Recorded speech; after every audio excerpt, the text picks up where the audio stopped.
Hi, besties.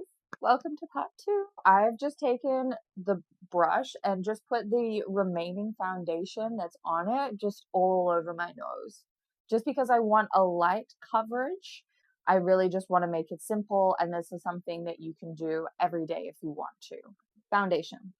I have two different kinds. I have my e.l.f. that I just get from a drugstore anywhere. It's nice, it's cheap, it's a good formula. I also have my Dior foundation, which is a little bit more upscale. It'll give me like a better coverage. If I'm actually going to mix these two together to get a more accurate shade for my face, because as I said, this one's a bit more orangey. This one is a little bit more pale and a little bit more yellow. I find that this shade matches my skin the best. I'm going to put it on the back of my hand because it's easier to mix, and I'll show you why at the end. I did about that much. We don't want to put too much as we are mixing foundations. We're going for a more natural light coverage look. Okay, she's mixed. Now I'm just going to apply it with my finger all along my face because we've already done our eyes, so we don't have to worry about the scrunching. Now, why it's important to do it on the back of your hand, I'm so glad you asked. I like to take the rest of my product, put it on my neck. You want to blend with your neck as well as any leftover product on your hand. You can just pick up with your brush and apply it while you blend this in.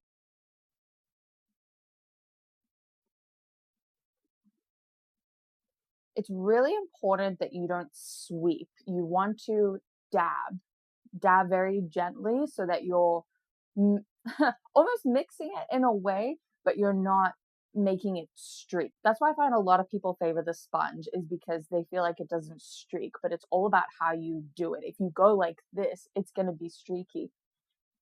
But if you go like this and very, very gently tap and apply,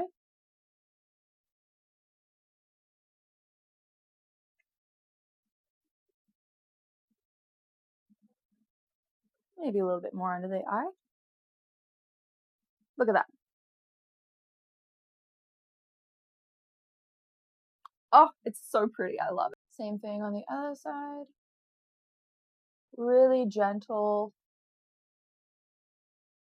You're sort of pushing the product into the skin very gently, bringing it down the neck.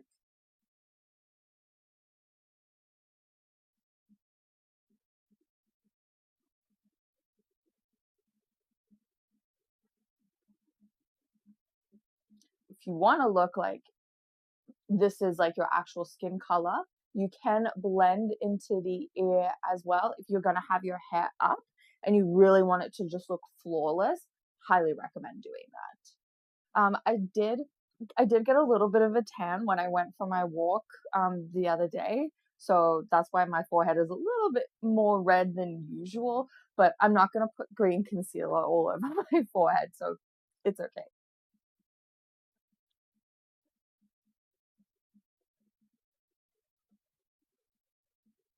Pro tip, if you really want to get inside that crease there, you got to make funny faces. Like, you can also use a little brush.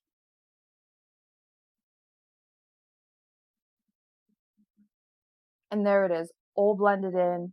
As you can see, it like matches my neck, it matches my skin tone. It's not too orangey, it's not too yellow, it's not too overpowering. Like I said, like she is shiny right now. But like I said, we've got lighting, and it's just how it is. We haven't mattified anything yet, but I'm not going to do like a bake or anything. We're just going to keep it very, very simple. But I'll show you how to get rid of that shininess if you're not a fan. Some people like the shiny look, some people prefer a matte look. I'm going to do a little bit in the middle if I can. Concealer and bronzer. I'm going to be doing a little bit of both. I should have said this before. However, if I were to be experiencing breakouts like I do when I'm on my period, or if my diet hasn't really been great the last couple of days, whatever it is, I would always do what we like to call spot conceal. So you take a brush, a little one, with the concealer. You would dab a little bit of the brush onto the concealer, and wherever you have that spot, covering it with that and letting it dry fully before you do your foundation will allow it to have much better coverage. If you have acne that just might be a little bit too sensitive to touch, then you can always apply it with your finger. This being said, I'm going to put a little bit just in my nose right here and along the bridge.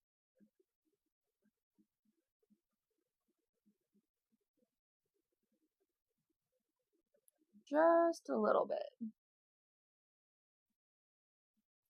Not too much though. I am very, very fair skinned. I realized after I bought it, this was probably too dark of a shade for me. You're supposed to contour with a more gray product rather than a darker shade.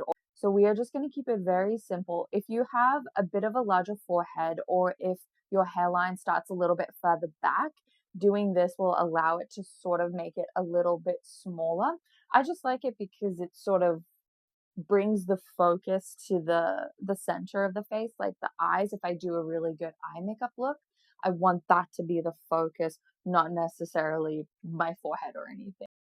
Little dots along the cheekbone, just a little bit. What I'm gonna do is take my blush. I realize I have a lot of e.l.f. products. This is not sponsored in any way, shape, or form.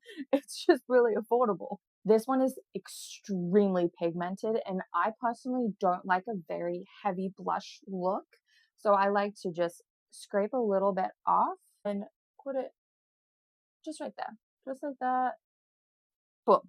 Done. I'm taking the Sephora Pro Blush Brush. Wow. Woodchuck. And I'm just going to blend this in. Again, the same technique that I did with my foundation. Very light, just sort of tapping it in, not streaking or smudging.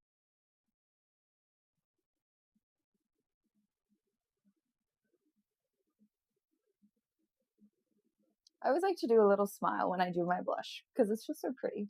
I keep my eyebrows very, very simple. I don't add any product to them. I don't like to really touch them. So I'm just going to go in with the Emco Beauty. Shout out to Aussie products. Hey. And I am going to just apply a little bit of this to my eyebrows and just lift them a little bit.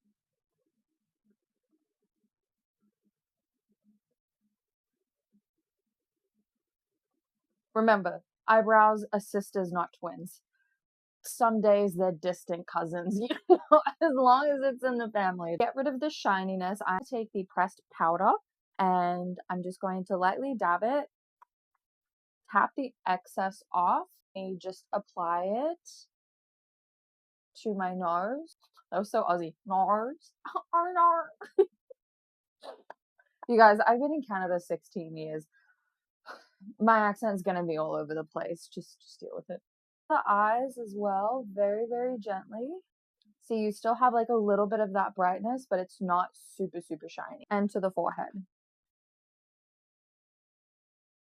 If you want to add bottom mascara, you can absolutely do so, but this look does not need it if you just want to do a very beginner, easy, everyday makeup routine. However, I do, and I also do eyeliner as well. So I'm going to do those off camera and come back. You can see the difference with this eye versus this eye with just eyeliner and bottom lash mascara. So I'm going to quickly show you how I did that. I'm just going to apply this directly on my waterline.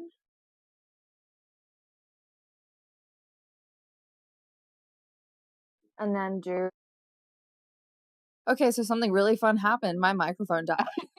So I did the rest of my bottom eyelashes, and then I also did my setting spray with the one size waterproof setting spray, but that was all missed because my microphone died. Ugh. So this is the finished look.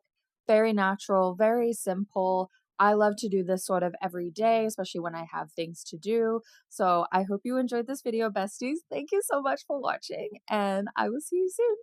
Love you. Bye.